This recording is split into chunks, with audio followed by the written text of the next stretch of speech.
Retirado a voz dos irmãos. Boa noite, igreja. Boa noite. Amém. Que bom que você veio. Shalom Aleichem. Aleichem, shalom. Amém, amém. Glória a Deus. Nós, como pastores, vivemos uma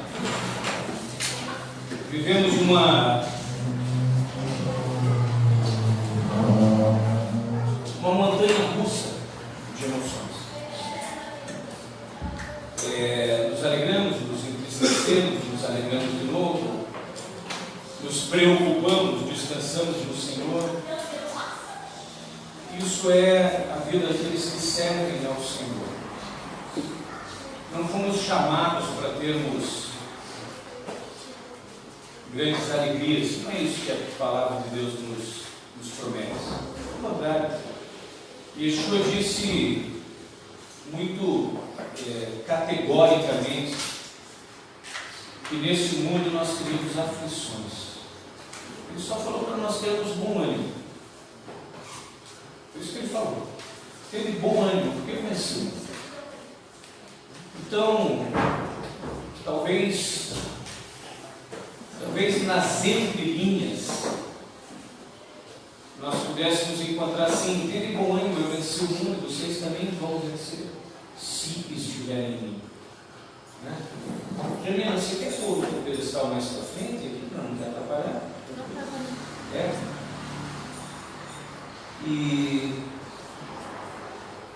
E é assim, viver a vontade do Senhor não quer dizer sempre que nós saímos satisfeitos, não é? Pelo contrário, eu preguei aqui a última vez que eu preguei, isso foi semana passada. Eu até comentei que naquela oração lá no Getsemane, Jesus fala: seja feita a tua vontade e não a minha. Isso é algo que nos revela uma verdade, uma realidade poderosa, né? Porque Jesus naquilo ali, ele está falando que a vontade dele naquele momento, no tocante àquela situação, não é a vontade do Pai. Seja feita a tua vontade e não a minha, quer dizer, que a minha eu sei que não é a tua. E é delicado, irmãos. Viver na presença do Senhor, fazer a obra do Senhor, fazer a obra do Senhor é muitíssimo delicado. Muitas pessoas negligenciam isso absurdamente. Vivem de uma forma, parece que despreocupada no que tange a fazer a obra do Senhor. Fazendo ela, ou fazendo-a relaxadamente. Fazendo-a da maneira que acha que deve fazer.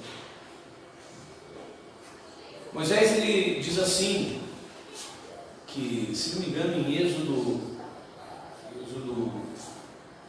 20, 26, se não me engano, não tenho certeza, mas ele diz assim que se nós quisermos fazer altares para servir ao Senhor, nós devemos fazê-los de terra.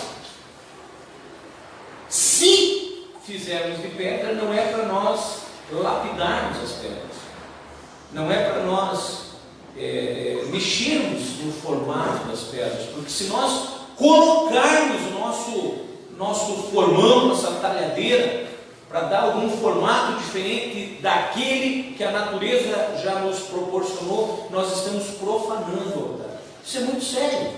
Sabe por quê? Porque está querendo dizer que existe a maneira de fazer. E a maneira de fazer é a maneira de Deus. Eu lembro quando eu li pela primeira vez aquela passagem em que a arca está sendo trazida novamente para Jerusalém, e ela estava sobre um carro de bois. E em determinado momento o carro de bois passou em cima de uma pedra e a arca pendeu e foi para cair em cima do carro. E um rapaz muito zeloso, estava muito feliz por ter resgatado a arca da mão dos filisteus e estar trazendo a arca de volta para a cidade do grande rei, para Jerusalém. Eu fico imaginando a alegria daquele moço chamado Uzá, em estar ali acompanhando, se regozijando na presença do Senhor, carregando a arca. E quando o carro balançou e a arca pendeu, Uzá foi levar a mão para segurar a arca. E a Bíblia fala que Uzá foi fulminado pelo Senhor naquele momento. E eu tive muita dificuldade, irmãos, para entender isso, porque eu falava assim, nossa, eu teria feito a mesma coisa que ele fez e ele foi fulminado? Como assim? O cara foi segurar a arca para a arca não cair e foi fulminado. O que você diz, Paulo? Difícil de entender, né? Como assim? Então ele devia ter deixado a arca cair? Será que é isso que a passagem nos ensina? Não. O que a passagem nos ensina é que aquela arca deveria estar sendo carregada pelo ombro de 4 sacerdotes. Quando a arca foi feita, quando Deus mandou fazer a arca, havia argolas de ouro nos 4 cantos da arca, e por ali deveriam passar varas forradas de ouro, banhadas de ouro, e 4 sacerdotes deveriam levar. Imagine que isso aqui, que esse púlpito fosse a arca, em cada ponta uma argola e um varão passando ali, e aí um sacerdote carregando aqui no ombro, outro carregando no ombro direito, outro aqui carregando no ombro esquerdo, outro ali carregando no ombro direito. 4 sacerdotes deveriam carregar a arca. Essa era a maneira com a qual a arca deveria ser carregada. Essa era a maneira com a qual Deus havia estabelecido que a arca que representava a sua presença fosse transportada. Por isso que havia a ordenança de que fosse confeccionada aquelas argolas nos cantos da arca. No entanto, a arca estava sendo transportada sobre um carro de bois. Deus não queria que a arca fosse para Jerusalém? Queria, o lugar da arca era lá em Jerusalém. Ela tinha sido tirada de um povo inimigo, de um povo incircunciso, de um povo descrente, os filisteus, e ela tinha sido resgatada, estava sendo trazida de volta para o seu lugar. Mas ela estava sendo trazida da maneira errada. Sabe o que é você fazer a coisa certa da maneira errada? É isso que essa passagem quer nos mostrar. Nós não podemos fazer as coisas de Deus da maneira que nós queremos fazer as coisas de Deus. Assim como trazer mensagem.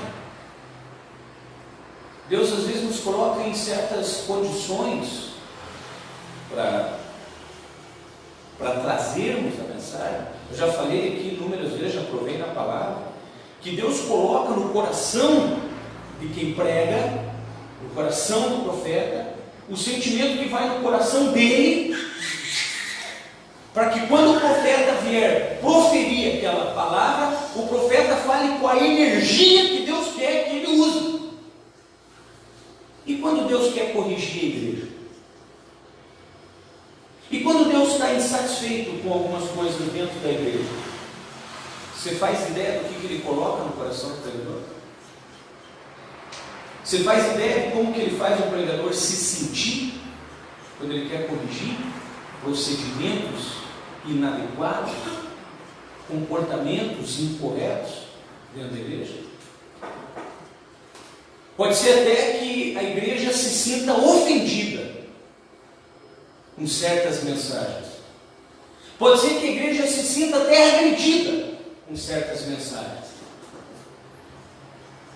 Mas eu quero que a igreja lembre que antes de você sentir isso, o pregador sentiu. E sentiu muito provavelmente, mais duramente do que qualquer um dentro da igreja. Sabe por quê? Porque a hora que você leva a pedrada, ela quica em você e acerta outro. Quem que levou a pedrada com mais força? A primeira pessoa. E tudo aquilo que vem de Deus para a igreja acerta primeiro o pregador. Muitas vezes parece que destrói a gente. Muitas vezes parece que vai quebrar a gente. Ele não vai aguentar. E daí aquela pedra se estilhaça e espirra acertando toda a igreja. Aí a igreja, ai, e vem uma pedrada. Mas você não sabe o tamanho da pedrada que o pastor recebeu antes de trazer aquela mensagem para você. Abra a tua Bíblia em Romanos capítulo 12, verso 15.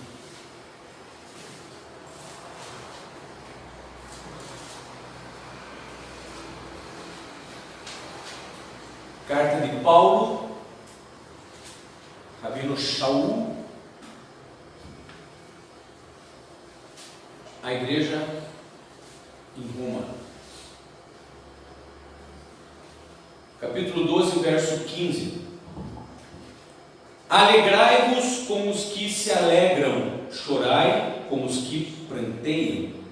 Vivei em concórdia entre vós.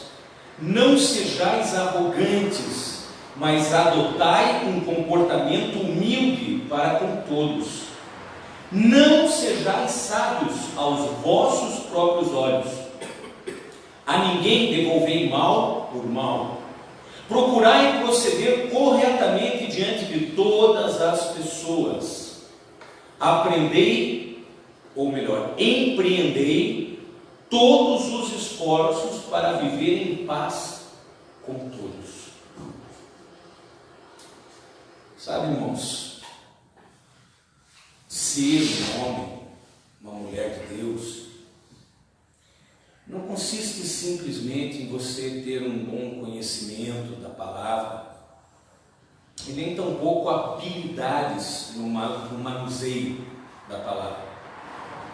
Você lembra que lá em 2 Timóteo, versículo 15 do capítulo 2, diz assim: procura apresentar a Deus aprovado como obreiro, que não tenha do que se envergonhar, que maneje bem a palavra da verdade. Não é isso?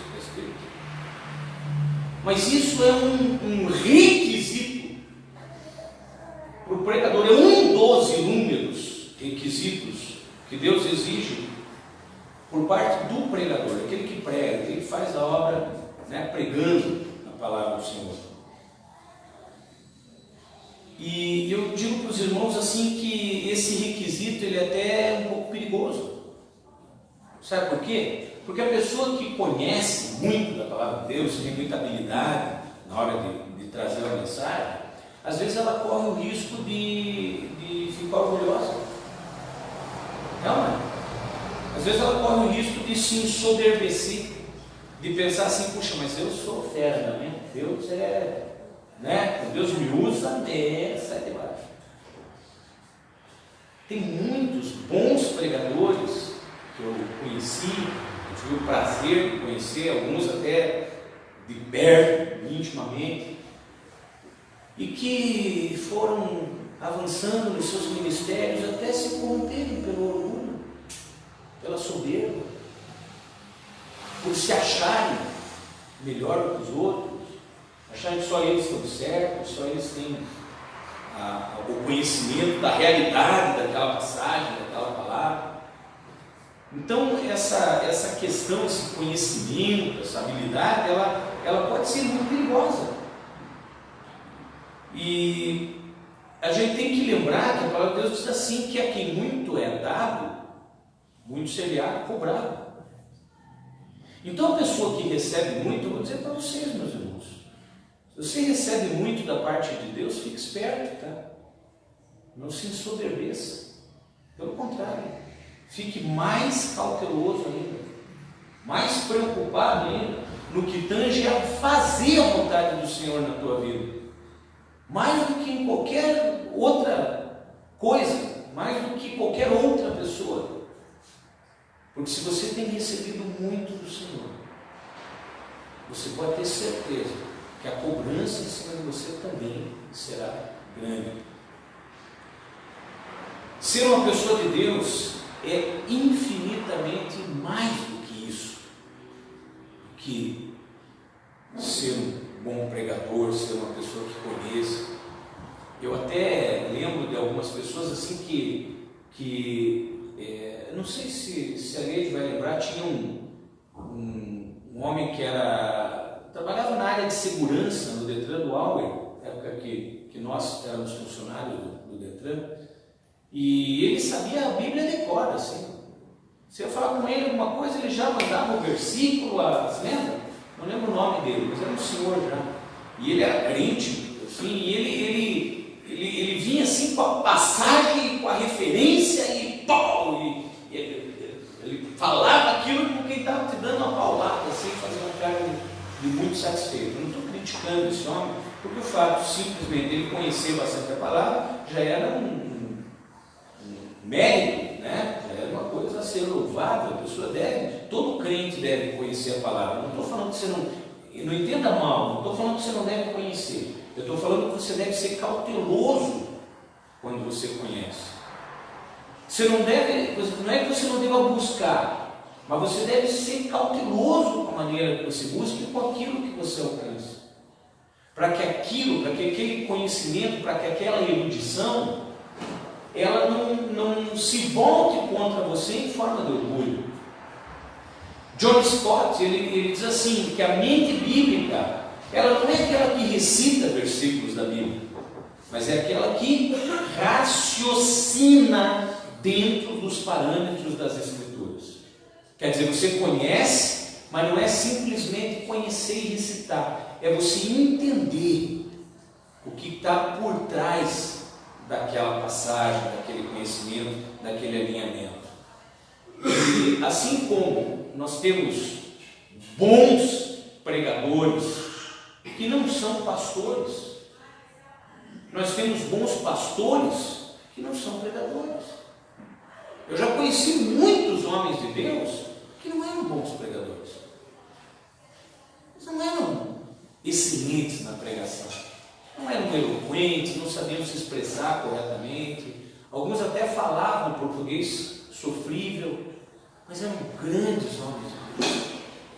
Pastores, líderes, pessoas ungidas, com o coração absolutamente empenhado em serem assertivos. Não eram grandes pregadores. No entanto, conheci pregadores que eram brilhantes.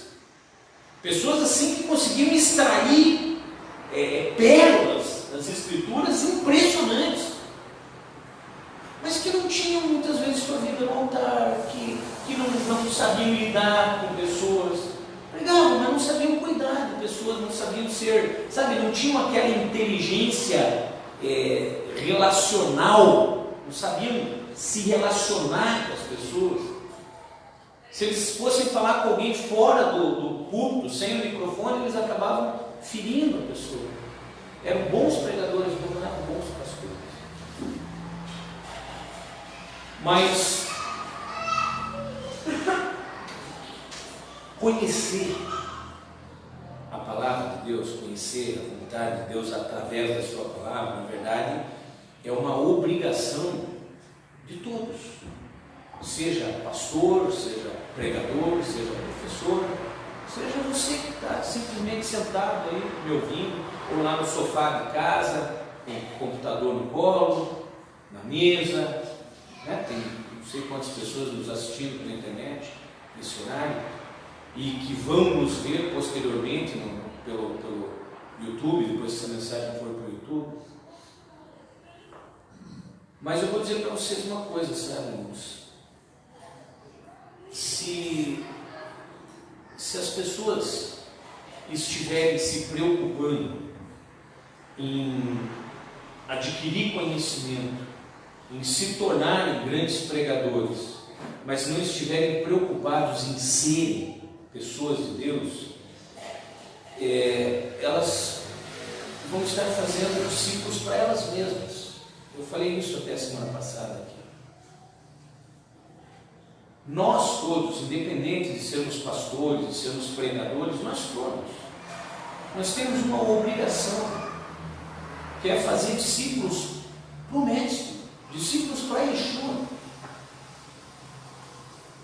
Em Mateus, Yeshua deixa a grande comissão.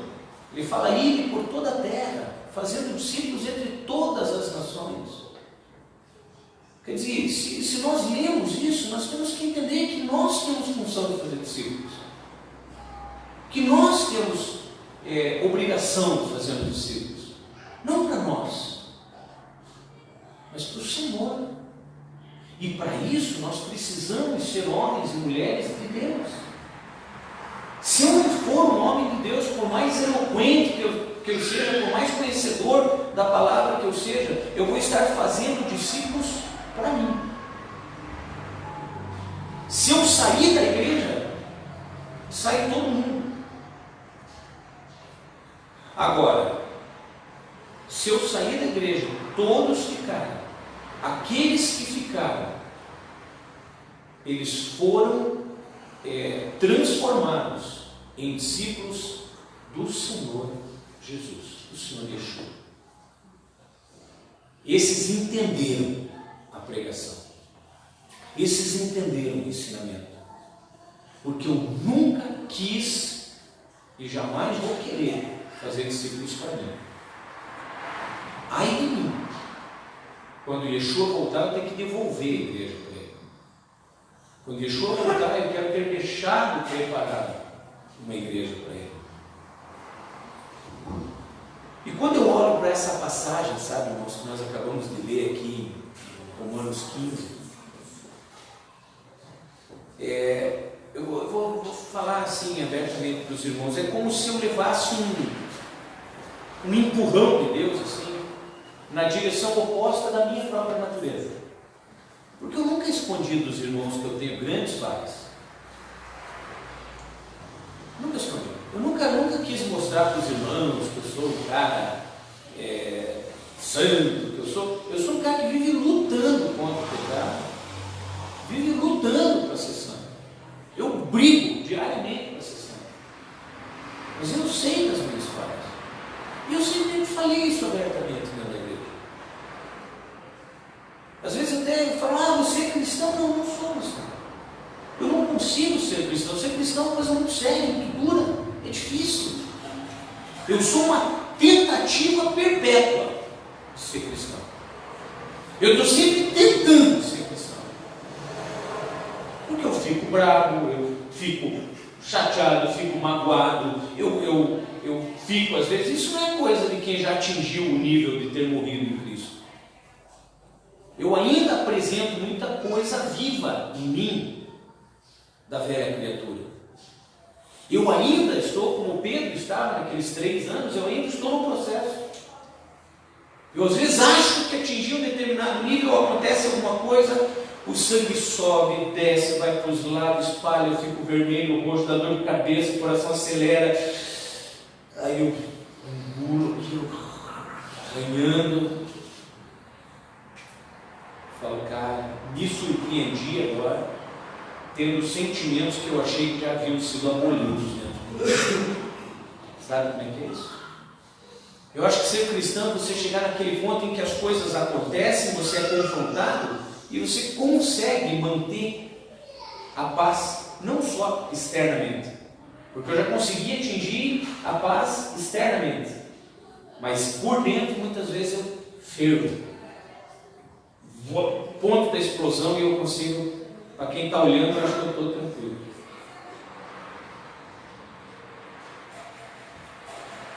E eu já afirmei aqui inúmeras vezes nas minhas pregações que uma das peculiaridades mais fortes em Yeshua é a empatia. Você lembra disso? Quantas vezes, né? Eu já falei sobre isso aqui. Yeshua, ele começa o ministério dele deixando de ser Deus para se fazer homem. Não é assim? A Bíblia fala que ele abandona a glória de Criador de todas as coisas para se fazer homem. Aí no meio do caminho, ele acaba carregando uma cruz que não foi feita para ele. Foi feita com um cara chamado Barrabás. E no pacote veio o quê? A humilhação, o escárnio, a dor física, o abalo moral, tudo que acompanha a condição de de carregar uma cruz. E aí ele acaba morrendo pelos pecados dos outros. Então, se isso não é empatia, se isso não é se colocar no lugar dos outros, eu não sei o que é. Ele começa deixando de ser Deus para ser homem, como nós. Quer dizer, isso é empatia. Saber se colocar no lugar do outro é a maior base do ministério de Yeshua enquanto ele esteve aqui nessa terra. E foi uma das coisas mais fortes que ele deixou na sua mensagem de vida. Não na sua pregação, mas na sua mensagem de vida, no seu exemplo. Aí, vamos dar uma olhada bem de perto nessa passagem.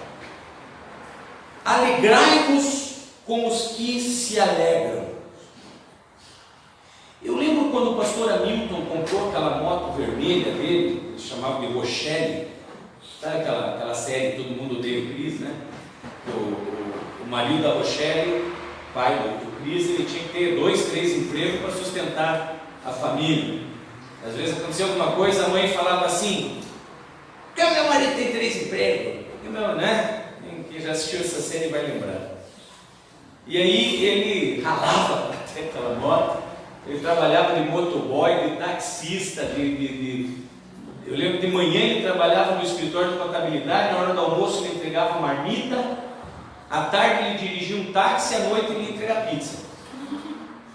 O pastor Hamilton é um cara que eu tiro o chapéu porque é um cara extremamente esforçado. Ele estava, se não me engano, em Cambé, hoje deve estar ainda, se não estaria aqui conosco, e se ele for assistir essa mensagem pelo YouTube, ele vai dar risada, porque ele vai saber que é verdade. E eu me alegrei, irmãos. Eu me alegrei quando ele comprou aquela moto, ao ponto de ficar contando para os outros. No meu trabalho eu ficava contando para os outros. O amigo meu tinha feito um negócio, pago tanto, uma moto assim, assado e tal, que a moto estava nova, que a moto estava intacta, que a moto não tinha risquinho, tinha inserinos, que eu me alegrei tanto quando ele comprou aquela moto, que era como se fosse para mim. A sensação de se alegrar quando alguém se alegra. Quando o Beto e a Kelly compraram a casa nova lá, fiquei tão feliz, fui lá, achei tão linda aquela casa, achei que eles merecem tanto. Eu só fiquei chateado porque eles já tinham gasto tanto dinheiro, né, na construção daquela outra casa que eles venderam, e tomaram os tocos com pedreiro e tal, e se incomodaram, acabaram gastando mais dinheiro do que precisavam. Mas desanimaram, né, com a casa e partiram para comprar uma outra, compraram uma casa melhor localizada, linda a casa, uma graça a casa deles. Eu me alegrei com eles. E eu olho para essa passagem aqui, irmãos, e eu me acho nela. Eu falo, olha, eu consigo alegrar com os que se alegram, sabe? Porque ser um homem ou uma mulher de Deus é saber se regozijar, sabe, nas vitórias dos outros. Quando você conseguir se alegrar com a vitória dos outros, aí você está preparado para as suas próprias.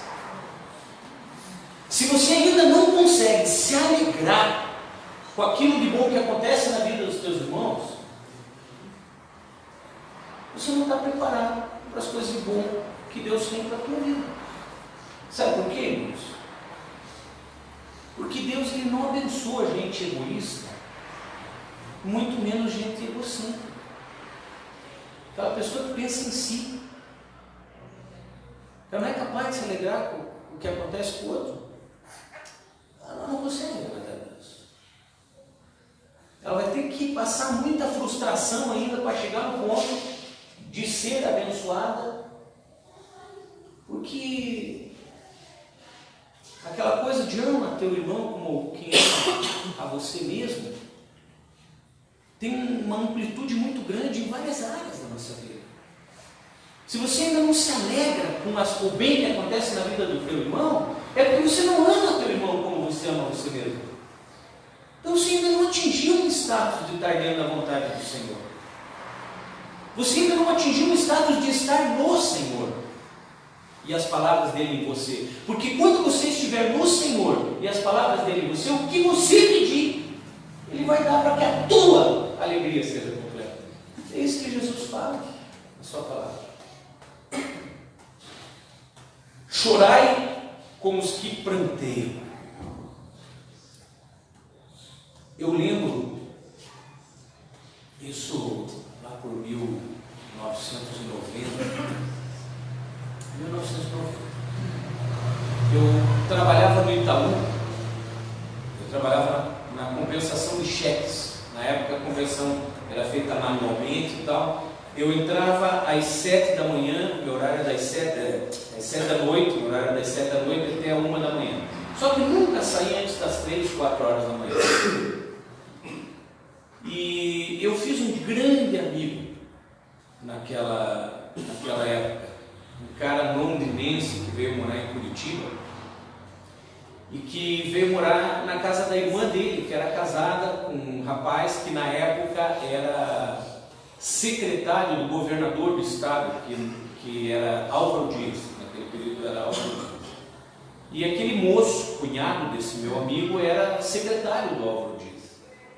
E meu amigo veio de Londrina, tentar sorte em Curitiba, arrumou um emprego lá no Itaú, nós trabalhamos juntos, fiz uma grande amizade com ele.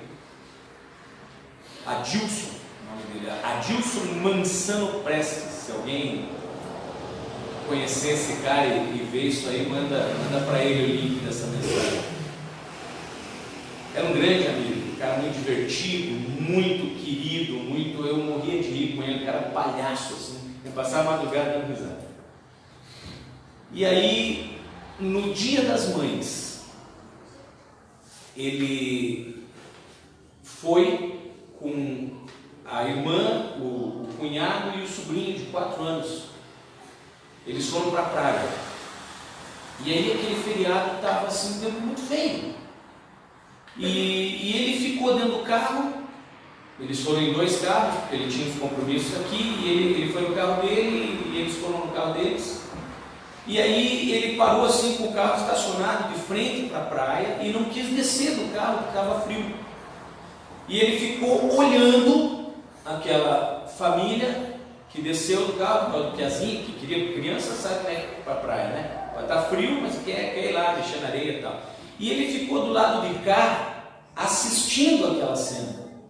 Da irmã, do cunhado e do sobrinho de 4 anos brincando ali na areia.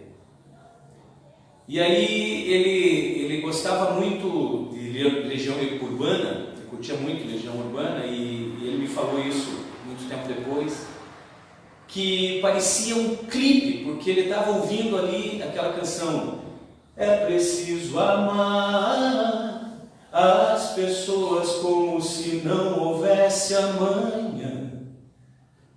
E ele ficou ali olhando eles assim, sentindo muito amor por eles. E aí ele veio embora, subiu, né, a serra, veio para Curitiba. E no dia seguinte, era domingo, era Dia das Mães, e eles vieram para passar o Dia das Mães aqui. E ali naquele viaduto que tem perto da Sanepar, vindo de lá para cá, que passa por cima, perto da casa do pastor Hamilton, que passa por cima da linha férrea. Eu não sei bem o que aconteceu, se ele foi fechado por uma carreta, como é que foi. Ele voou com o carro de sobre aquele viaduto e caiu o carro na linha férrea. E ele morreu na hora. O menininho que estava dormindo no banco de trás voou pelo para-brisas, caiu não sei quantos metros para frente do carro, também sem vida. E o presente de Dia das Mães para aquela mulher foi a perda do marido e do filho e 2 anos numa cadeira de roda, muitas cirurgias. E o velório foi no Palácio do Governo, e eu fui.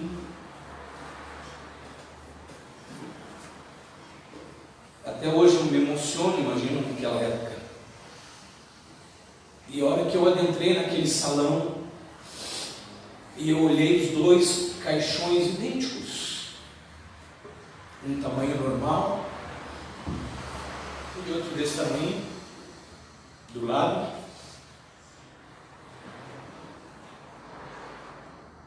E eu chorei tanto diante daquela cena, tanto que até hoje aquilo me vem à memória e me abala. E o Adilson veio, me abraçou e me puxou para o canto, me fez sentar, e sentou do meu lado, e nós ficamos ali abraçados. E as pessoas vinham, né, que trabalhavam no palácio, vinham ali dar as condolências para aquela família. E quando chegavam em mim, assim, davam os pêsames.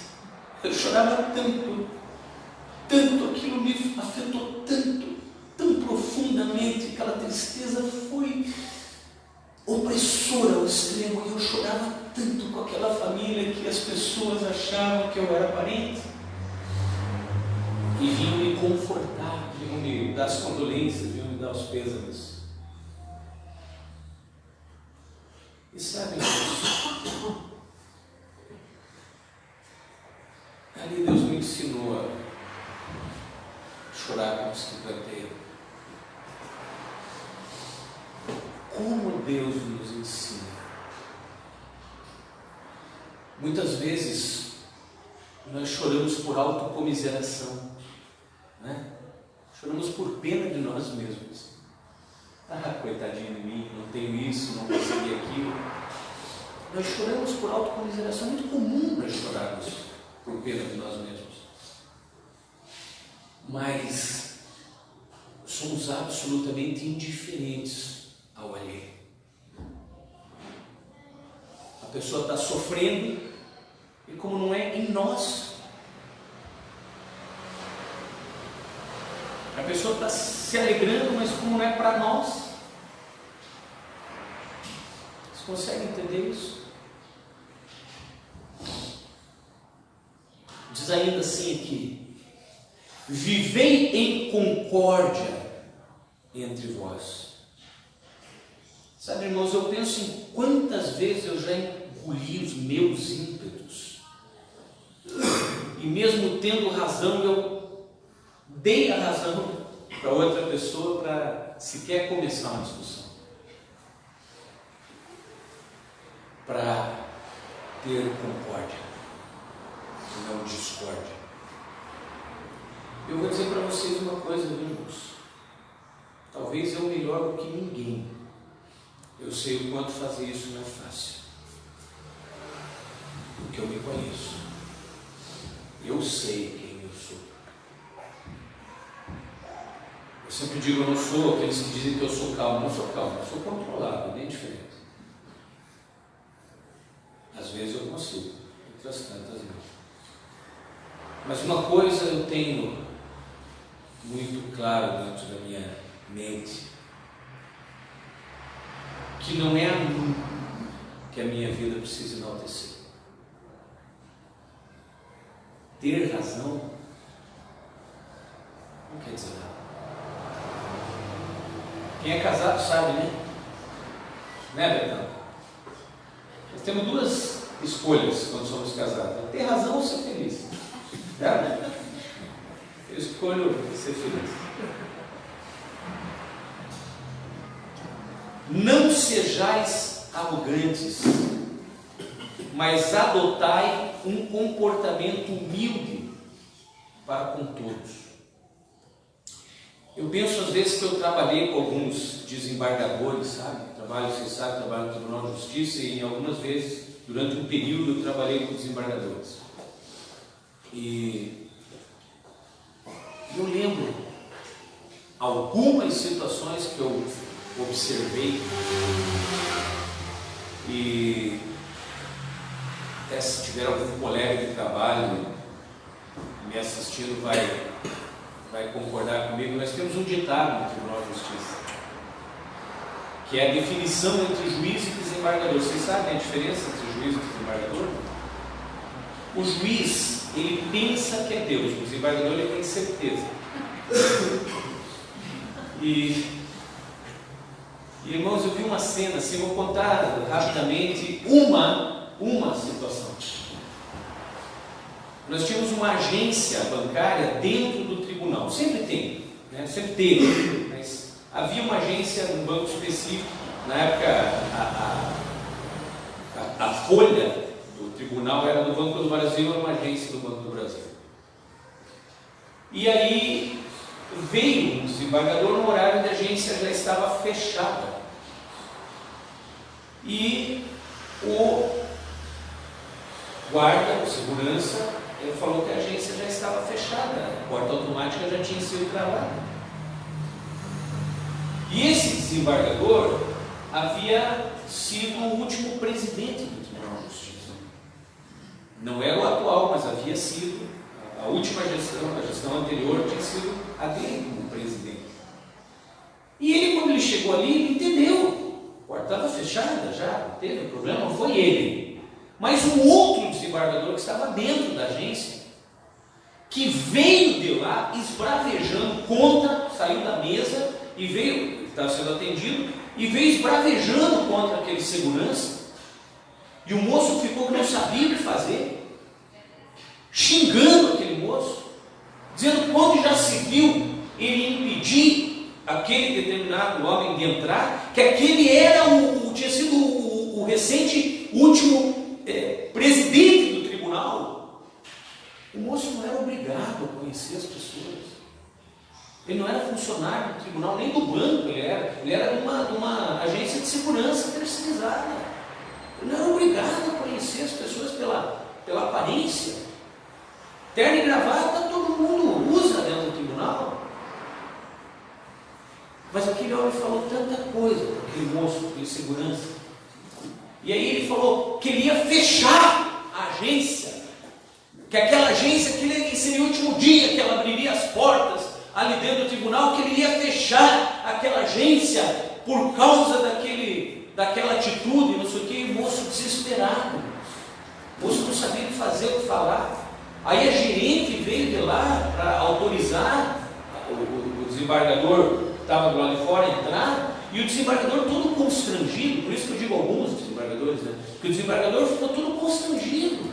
Ele não precisava acontecer aquilo, mas aquele que estava lá dentro fez um tendel que falou uma coisa, sabe? E outras tantas cenas que eu vivenciei, que eu observei. Mas a questão aqui, irmãos, não é ser humilde diante de quem é maior do que nós. Isso é fácil, né? Chega diante de alguém que você sabe que é teu superior, você baixa a crista. Chega o comandante da polícia militar lá, o pastor Wesley, que é policial militar, vai. Que dizia meu pai que era militar, também vai bater os cascos, vai ter uma postura de reverência, que é o comandante dele. Quando eu chego aonde eu trabalho, que eu encontro o juiz, que é mais jovem do que eu, muitíssimo simpático, eu trato ele de doutor, ele é muito querido, eu trato ele de doutor, com todo respeito. Quer dizer, eu sei que ele é mais do que eu me humilho diante dele. Mas a questão, quando eu digo aqui, não é simplesmente você se humilhar, ou saber se humilhar diante de alguém que é mais do que você. Principalmente você saber se humilhar diante de alguém que é menor do que você. Se é que existe alguém menor um do que o outro. Porque somos todos iguais aos olhos de Deus. As diferenças hierárquicas profissionais, elas são meramente conceituais e temporárias. Um desembargador, depois que se aposenta, ele tem pouquíssima autoridade dentro, a não ser aquela moral, mas a autoridade de caneta, pouquíssima. Militar que se aposenta, ele não tem a autoridade, pode ter um reconhecimento, uma consideração por parte de um colega, mas ele não tem autoridade. E por aí é fora. Nós estamos em posições, nós não somos a posição.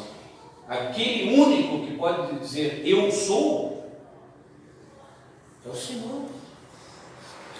Mas o que eu vou dizer? Diga, eu sou o Criador. O eu sou é Ele. Nós estamos.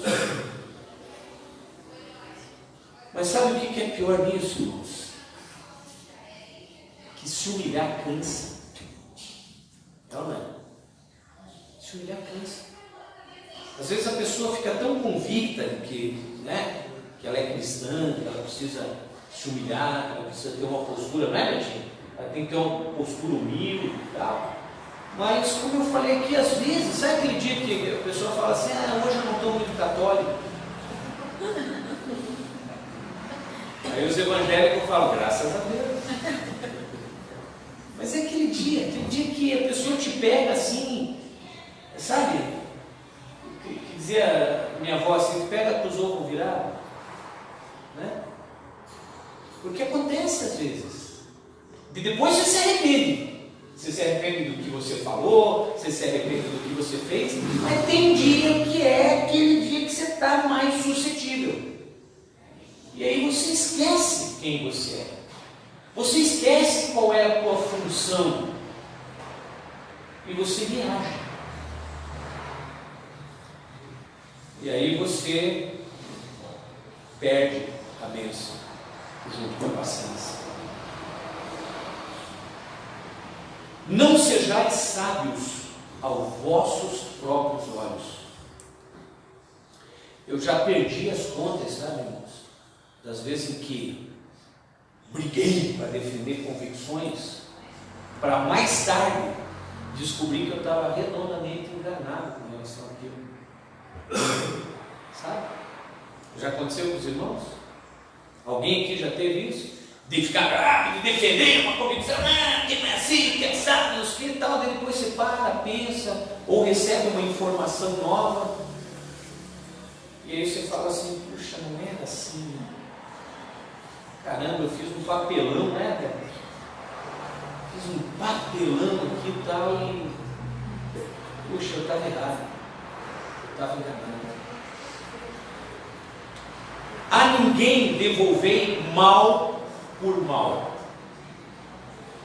Sabe, irmãos, quando nós procedemos dessa forma, devolvendo o mal como mal, nós estamos nos equiparando àquele a quem nós estávamos nos contrapondo.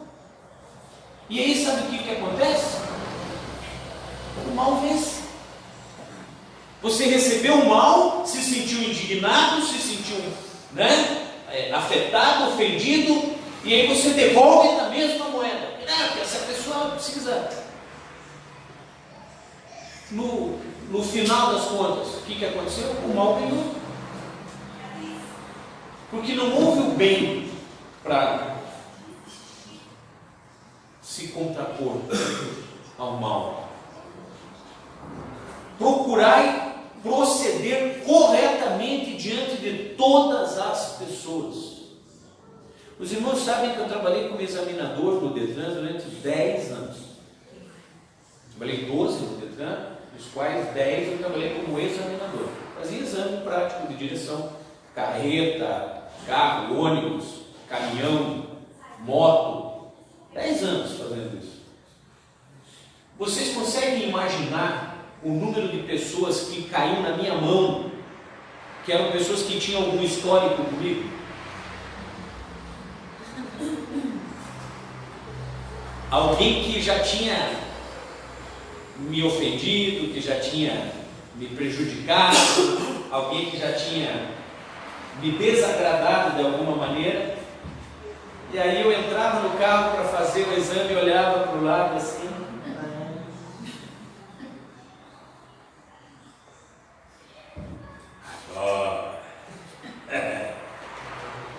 Agora, porca, torce o rabo, né? Não. Eu vou dizer para vocês que essas pessoas tiveram muita sorte na vida, porque eu entrei no Detran em 1996, no mesmo ano e no mesmo mês em que eu me formei no curso de teologia. Em março de 97 eu fui ordenado pastor. Então essas pessoas entraram no carro com o pastor Elcio. E aí eu procurei ajudá-las ao máximo. Eu procurei ser cordial, amistoso, agradável ao máximo. E até relevei além daquilo que talvez eu devesse, pudesse, para que a pessoa não se sentisse prejudicada por mim. Porque a palavra de Deus diz aqui, ó, procurai proceder corretamente diante de todas as pessoas.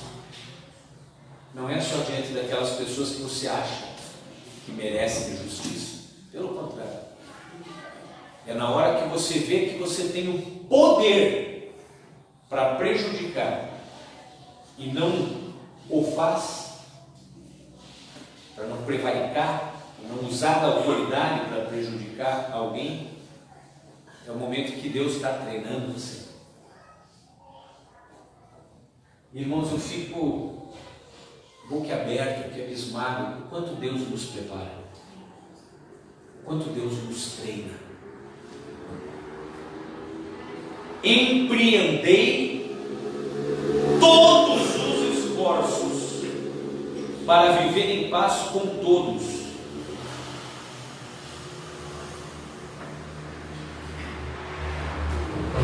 Na Bíblia de alguém está escrito diferente aí, tipo, faça uma forcinha para viver. Está escrito assim na tua? Faz uma forcinha para viver bem com os outros. Não, né? Pode até não estar escrito o que está escrito na minha, mas com certeza o sentido é o mesmo. Empreendei todos os esforços para viver em paz com todos. Irmão, se Deus está falando aqui através de Paulo, nós temos que nos esforçar, fazer uso de todos os esforços que nos couberem para viver em paz com os outros. É que não é algo simples, né? Porque o natural é a gente viver brigando, porque nos discordarmos de alguma coisa, em algum ponto de vista, é a coisa mais fácil que existe. E para encerrar, eu quero voltar um pouquinho, no mesmo capítulo 12 aqui, só que lá no verso 4. Pode me acompanhar aí, verso 4 e 5. Diz assim: pois assim como em um corpo temos muitos membros e todos os membros não têm a mesma função, assim também nós, embora muitos, somos um só corpo em Cristo, e cada membro está ligado a todos os outros. Nós estamos aqui ligados uns aos outros. Mas eu quero dizer para você uma coisa. Isso é uma responsabilidade enorme. Não é coisa simples, não. Só que eu lamento, irmãos, que pouquíssimas pessoas entendem isso. Pouquíssimas. Sabe, se nós chamamos, por exemplo, para uma festa aqui na igreja, um jantar, vem até visitante, irmãos. Os irmãos chegam a comprar ingresso para distribuir para os vizinhos, para o irmão, para o cunhado, para o papagaio. É assim, né? Eu estou falando bobagem. Ah, nós vamos fazer um jantar para arrecadar. Inclusive, eu não sei o que aconteceu aqui, que está uma infiltração aqui, né? Precisamos arrecadar aí para pintar a igreja e tal. Nossa, tem gente que eu nunca vi na vida que vem na igreja. A gente tem que alugar mesa, pegar mesa emprestada, faz tem até que dar limite, porque se tivesse mais espaço, vinha mais gente. Bacana, eu acho bacana isso. Mas o que eu acho triste, sabe o que é? que se a gente diz assim, que tem algo especial da parte de Deus para a igreja nessa noite,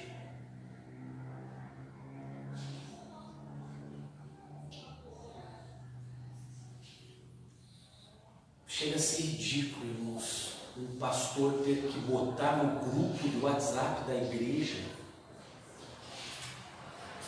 um pedido para que os irmãos venham ao culto.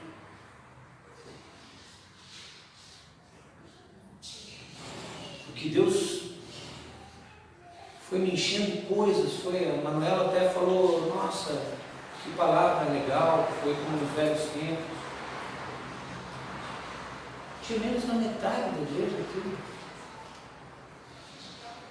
Eu sei que tinha gente viajando a trabalho, eu sei que tinha gente viajando a lazer, mas pessoas que estão aqui sempre, né? Não é problema você viajar com a família, uma vez ou outra. Eu sei que tinha gente que não estava bem de saúde, eu sei.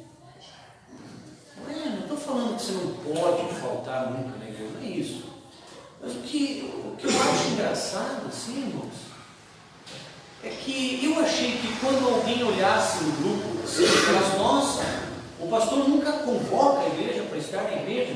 Ele falou que Deus tem algo especial para a igreja nessa noite. Puxa, não posso faltar. Tinha menos da metade da igreja. Sabe qual foi a vontade que eu tive, irmãos?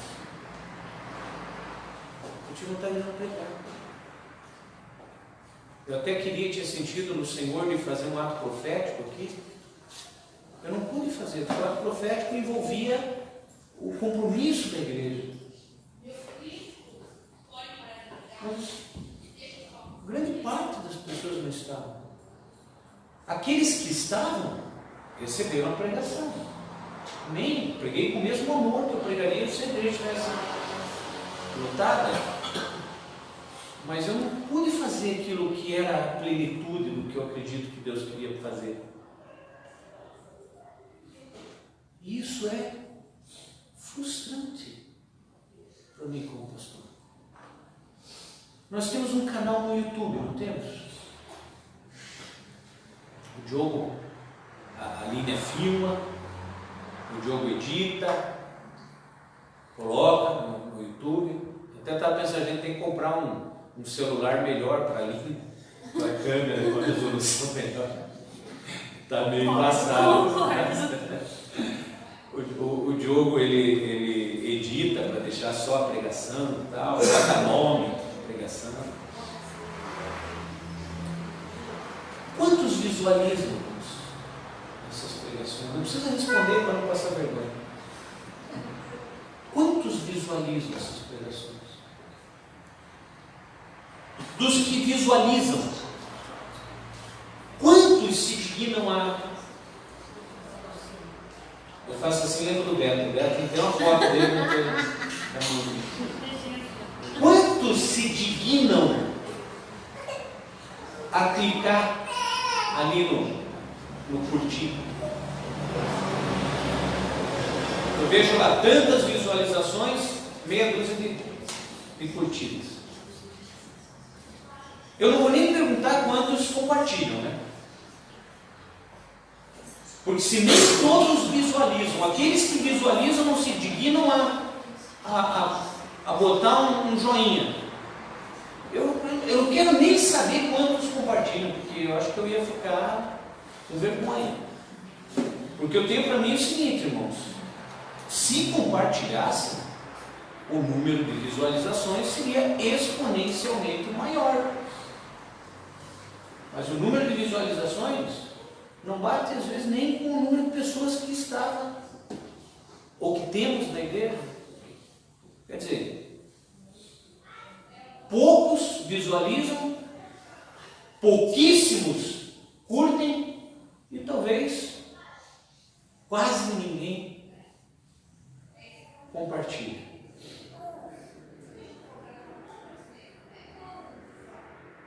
Mas nós acabamos de ler que estamos ligados. Nós acabamos de ler que somos corpo, estamos ligados.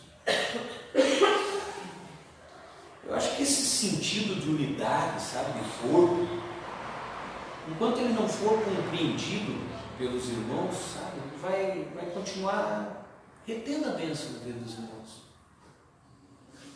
Falando bem sério aqui, sabe, até com um certo peso no coração, assim, mas é uma verdade. Né?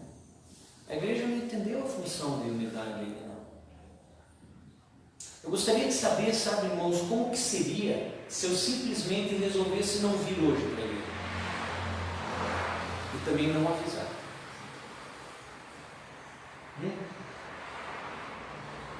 Conhecendo o Diogo do jeito que eu conheço, o Diogo deve ter uma pregação guardada ali para cada emergência.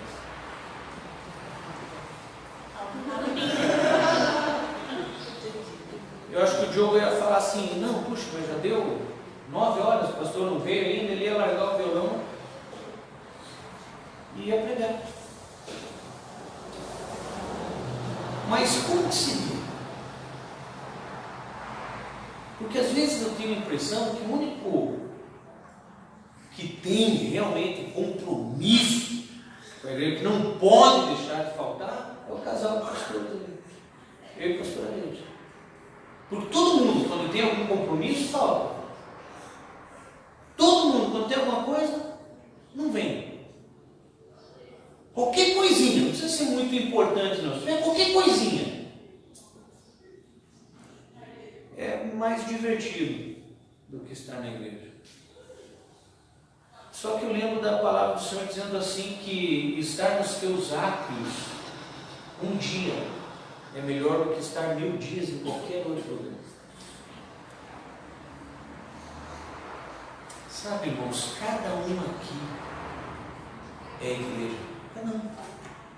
Se você não passar a entender que quando você não vem, não tem culto, fica difícil.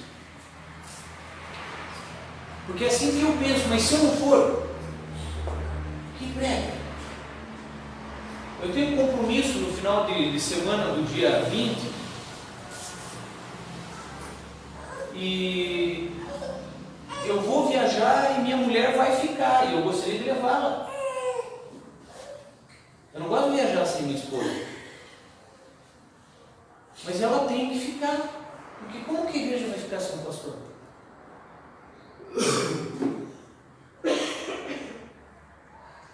Está entendendo isso?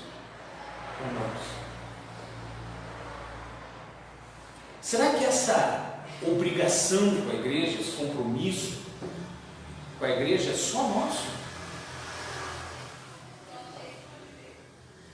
Sabe, irmãos, enquanto a igreja não parar de marcar compromisso no único dia da semana que tem culto, enquanto a coisa mais importante da tua semana não for teu encontro com o teu Deus, não vai. Ai, pastor, mas eu tinha não sei o que na igreja de não sei quem. Beleza. A hora que você vier com um problema, talvez eu possa dizer assim, vai lá. Vai lá. Né? Nossa, pastor, eu não merecia ouvir isso, viu? Porque eu estou sempre aqui, eu não merecia ouvir isso, merecia sim. Como que não merecia sim? Numa família, quantos pais nós temos aqui? Numa família, me corrija se eu estiver errado,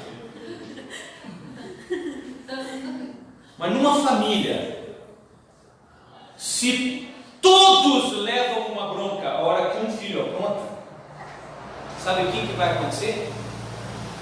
Todos aprendem a cuidar, cada um do seu irmão. Cara, não faça isso, senão eu vou apanhar junto com você. Quando nós entendemos isso, a coisa muda. Quando nós entendemos que não são simplesmente os pastores responsáveis por aquela cadeira que está vazia ali, mas você é responsável por aquela cadeira que está vazia. Porque você não ligou para aquela pessoa que não tem vindo. Porque você não foi capaz de mandar uma mensagem para dizer para ela que ela tem feito falta. Porque você não tem se alegrado quando ela se alegra e nem tem chorado quando ela sofre. Porque existe uma indiferença dentro de você que te leva a léguas de distância à empatia que há em Cristo. Pai e mãe não duram para sempre, viu? Pai e mãe cansam. Pai e mãe se desgastam. Pai e mãe morrem. Tiago capítulo 1, verso 22 diz assim: sede praticantes da palavra e não simplesmente ouvintes, iludindo a vós mesmos.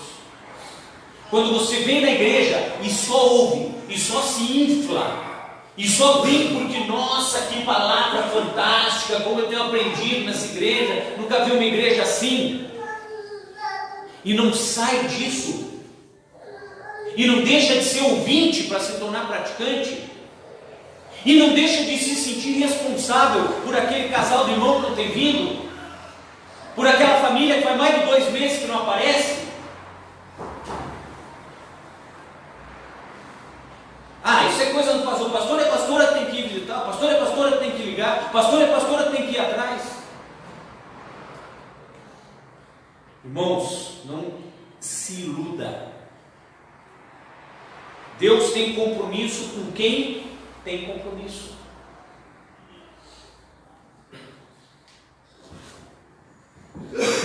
Sejam ruios.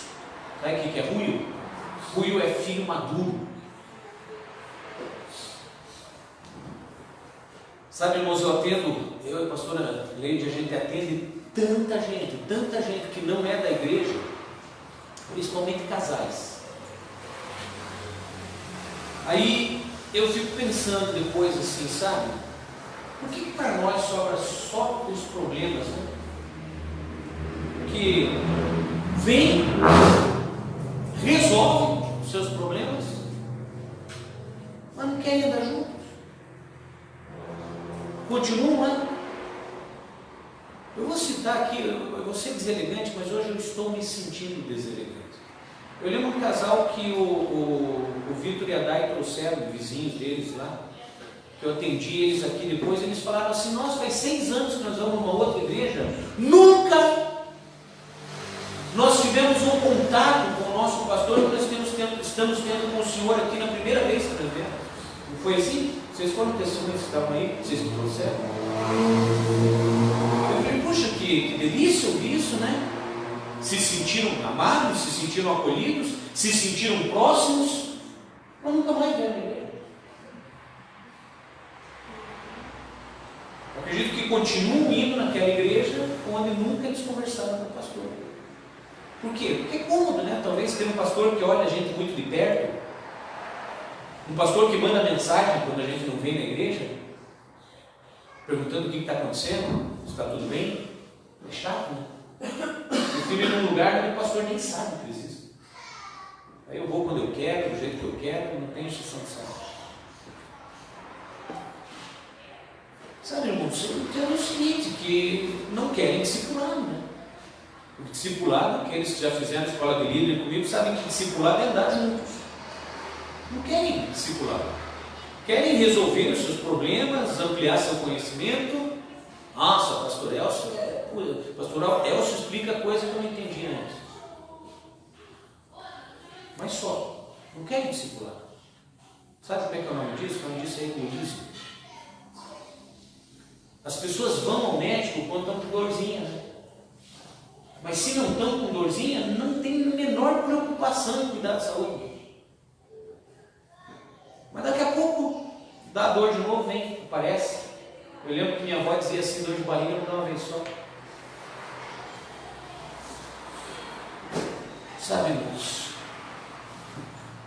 não venha na igreja somente porque a palavra é boa. Venha na igreja porque você entendeu o que é fazer parte do corpo, sabe? Não esqueça que o ramo que não dá fruto, ele é arrancado e lançado no fogo. Não deixe isso acontecer com você. Feche os teus olhos. Pai querido e santo, nesse momento eu tenho a plena convicção que eu fiz aquilo que o Senhor mandou eu fazer, que eu entreguei a palavra que o Senhor tinha reservado para essa igreja nessa noite, e que assim como eu estou falando para esses que aqui estão, cada um desses que estão aqui, eu tenho certeza que isso serve para aqueles que estão me assistindo pela internet, para as suas igrejas, para os seus pastores. Eu estava conversando agora há pouco com o pastor Rubinho, antes dele viajarem de volta para a Europa, e ele me disse que esse problema é um problema na igreja, em toda a face da terra, não é um problema aqui da raiz da vida. Que essa correção não venha pesar no lombo destes que estão me ouvindo aqui, Senhor, simplesmente, mas que pese em seus corações e nos corações de todos aqueles que compõem a igreja do Senhor em toda a face da terra, e que o Teu Espírito os conduza a assistirem essa palavra, a ouvirem essa pregação, e corrige a Tua igreja, Senhor,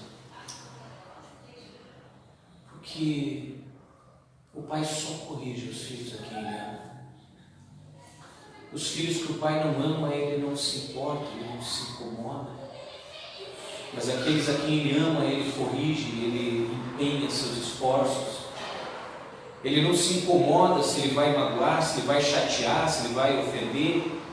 O que Ele quer é que o filho ouça a correção. Essa é a função do pastor. Talvez você nesse momento esteja se sentindo afetado negativamente, mas o Ruach HaKodesh, o Espírito Santo, que convence do pecado, do juízo e da justiça, vai estar alcançando o teu coração, a tua mente, e fazendo com que você entenda que essa palavra sim foi para você, que você é igreja, que você precisa melhorar, porque o teu melhor não é nada menos do que o Senhor merece. E receba a correção como um sábio, porque o sábio ama a correção. Por isso eu te peço, Pai, que a cada um destes o Senhor derrame do Teu Espírito, para que cada um, Senhor, seja corrigido naquilo que precisar e se torne um fruto, ou melhor, se torne um ramo frutífero que dê frutos e alimente o Teu reino. Eu oro em nome de Yeshua, o nosso Mashiach.